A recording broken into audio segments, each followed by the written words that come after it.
गौरी पुत्र गणेश को प्रथम करो प्रणाम। मनोकामना पूर्ण करे, सफल करे सब काम। बोलो गजानन जी महाराज की जय हो। आज आपको एक कहानी सुना रही हूँ, अतिथि देवो भव। एक बार वासु भाई और वीणा बहन दोनों यात्रा की तैयारी कर रहे थे। 3 दिन का अवकाश था। वे पेशे से चिकित्सक थे, यानी डॉक्टर थे। लंबा अवकाश नहीं ले सकते थे, परंतु जब भी 2-3 दिन का अवकाश मिलता तो छोटी सी यात्रा पर कहीं चले जाते थे। आज उनका इंदौर उज्जैन जाने का विचार था। दोनों साथ साथ मेडिकल कॉलेज में पढ़ते थे। वहीं पर प्रेम अंकुरित हुआ और बढ़ते बढ़ते वृक्ष बन गया। दोनों ने परिवार की स्वीकृति से विवाह किया। 2 साल हो गए, संतान कोई थी नहीं, इसलिए यात्रा का आनंद लेते रहते थे। विवाह के बाद दोनों ने अपना निजी अस्पताल खोलने का फैसला किया। बैंक से लोन लिया। वीणा बहन स्त्री रोग विशेषज्ञ और वासुभाई डॉक्टर ऑफ मेडिसिन थे, इसलिए दोनों की कुशलता के कारण अस्पताल अच्छा चल निकला था। आज इंदौर जाने का कार्यक्रम बनाया था। जब मेडिकल कॉलेज में पढ़ते थे, पप्पू भाई से इंदौर के बारे में बहुत सुना था। नई नई वस्तुएं खाने के शौकीन थे। इंदौर के सराफा बाजार और 58 दुकान पर मिलने वाली मिठाइयाँ, नमकीन के बारे में उन्होंने सुना था। साथ ही महाकाल के दर्शन करने की इच्छा थी, इसलिए उन्होंने इस बार इंदौर यानी उज्जैन जाने की यात्रा करने का विचार किया था। यात्रा पर रवाना हुए तब आकाश में बादल उमड़ गए थे। मध्य प्रदेश की सीमा लगभग 200 किलोमीटर दूर थी और बारिश होने लगी थी। मध्य प्रदेश की सीमा से 40 किलोमीटर पहले एक छोटा शहर पार करने में समय लगा।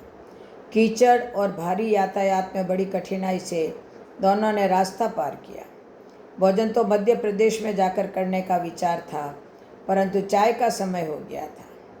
अब उस छोटे शहर में से 5 किलोमीटर आगे निकले तो सड़क के किनारे एक छोटा सा मकान दिखाई दिया, जिसके आगे वेफर्स के पैकेट लटक रहे थे। उन्होंने विचार किया कि यह कोई होटल है। वासु भाई ने वहाँ पर अपनी गाड़ी रोकी और दुकान पर गए तो वहाँ कोई नहीं था। आवाज़ लगाई तो अंदर से एक महिला निकल करके आई। उसने पूछा, क्या चाहिए भाई? तो वासु भाई ने 2 पैकेट वेफर्स के लिए और कहा, बहन 2 कप चाय बना देना, थोड़ी जल्दी बना देना, हमको दूर जाना है। पैकेट लेकर के गाड़ी में गए।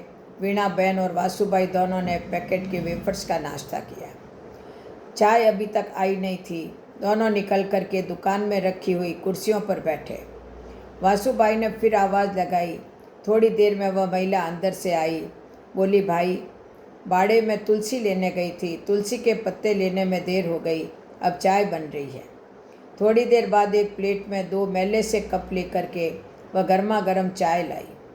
मैले कप को देखकर वासुभाई एकदम से अपसेट हो गए और कुछ बोलना चाहते थे, परंतु वीणा बहन ने हाथ पकड़कर उनको रोक दिया। चाय के कप उठाए, उसमें से अदरक और तुलसी की सुगंध निकल रही थी। दोनों ने चाय का एक सिप लिया। ऐसी स्वादिष्ट और सुगंधित चाय जीवन में पहली बार उन्होंने पी। उनके मन की हिचकिचाहट दूर हो गई। उन्होंने महिला को चाय पीने के बाद पूछा, कितने पैसे? तो महिला ने कहा, 20 रुपये। वासुभाई ने 100 का नोट दिया। महिला ने कहा कि भाई छुट्टा नहीं है, 20 रुपये छुट्टा दे दो। वासुभाई ने 20 रुपये का नोट दिया। महिला ने 100 का नोट वापस किया। वासुभाई ने कहा कि हमने तो वेफर्स के पैकेट भी लिए। महिला बोली, ये पैसे उसी के हैं, चाय के पैसे नहीं लिए हैं। अरे चाय के पैसे क्यों नहीं लिए? जवाब मिला कि हम चाय नहीं बेचते हैं, यह होटल नहीं है, फिर आपने चाय क्यों बना दी?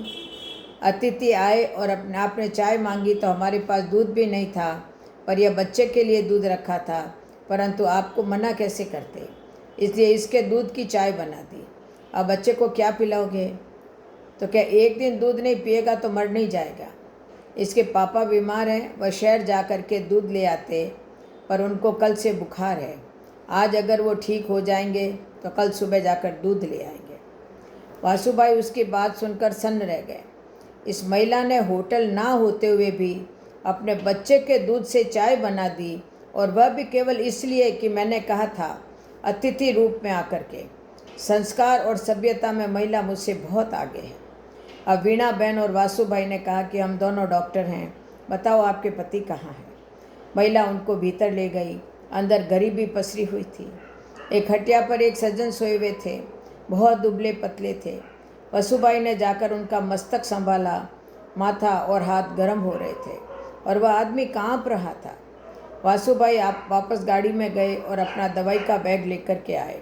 उनको 2-3 टैबलेट निकाल कर दे दी और खिलाई। फिर कहा कि इन गोलियों से इनका रोग ठीक नहीं होगा। मैं पीछे शहर में जाकर के और इंजेक्शन और इनके लिए बोतल ले आता हूँ। वीणा बहन को उन्होंने मरीज के पास बैठने को कहा और वासुभाई गाड़ी लेकर के गए और आधे घंटे में शहर से बोतल और इंजेक्शन लेकर के आए और साथ में दूध की थैलियाँ भी लेकर आए।